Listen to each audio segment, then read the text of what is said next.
మీ నియోజకవర్గానికి సంబంధించినటువంటి చిందు యక్షగాన కళాకారుడికి దేశంలోనే అత్యంత విశిష్టమైనటువంటి పురస్కారం పద్మశ్రీ అవార్డు అయింది.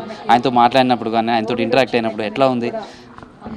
మంచిగా ఉందండి, గర్వంగా ఉంది, సంతోషంగా ఉంది. అన్నిటికన్నా ముఖ్యంగా సంతోషంగా ఉంది.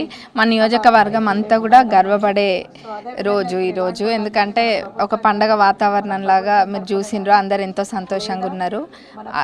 మా నియోజకవర్గంలో సమ్మయ్య గారు ఉండడము అదృష్టంగా భావిస్తున్నాము.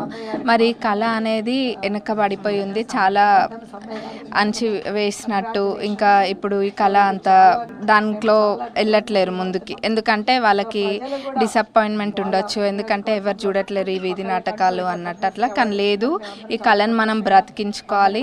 ఈ కళని ఇట్లాంటి వాళ్ళని మనం ఎంకరేజ్ చేస్తూ ముందుకు తీసుకెళ్లాలని నేను మనస్ఫూర్తిగా కోరుకుంటున్నాను. చాలా అరుదైనటువంటి జానపద కళలు మన కల్చర్కి కావచ్చు, మన సంస్కృతి వీటన్నిటిని కూడా ప్రతిబింబిస్తుంటాయి.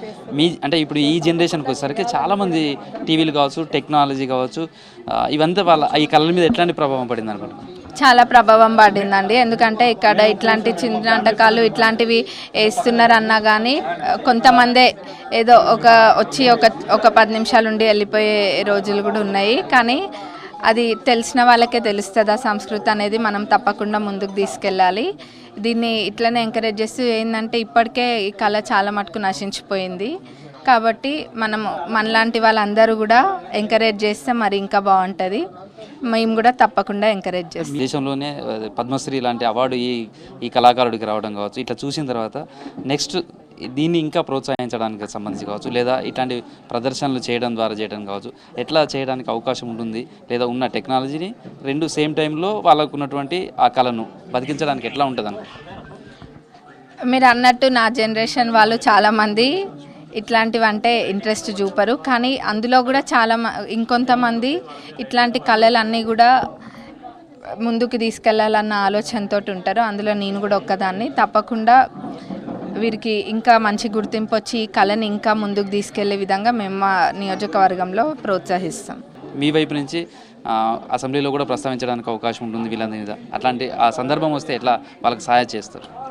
నేను తప్పకుండా నా తరపున నా వంతు కృషి నేను తప్పకుండా వీళ్ళ కోసం చేస్తాను అండి. ఇందాక చెప్పిన విధంగా నేను గవర్నమెంట్ తరపున ఏది చేయగలిగినా నేను వీళ్ళ కోసం మా నియోజకవర్గంలో ఉన్నారు కాబట్టి నేను తప్పకుండా కృషి చేస్తాను. ఇట్లాంటి కళలు కావచ్చు, ఇట్లాంటి కళాకారులకు చూస్తే ఎట్లా అనిపిస్తుంది? అందులో పద్మశ్రీ లాంటి అవార్డు ఇప్పుడు వచ్చింది కదా, చాలా సంతోషంగా ఉందండి. ఎందుకంటే ఇలాంటి ఆర్టిస్టులు ఇలాంటి కళలు కూడా మనకి చేసేవాళ్ళు చాలా తక్కువ ఉన్నారు. ఎందుకంటే నా చిన్నతనంలో చాలా వరకు ఇంటర్నెట్ లేనప్పుడు, టీవీలు లేనప్పుడు మేము అయ్యే చూసి పెరిగినాం కాబట్టి దాని వాల్యూ, దాని కష్టము అన్నీ మాకు తెలుసు.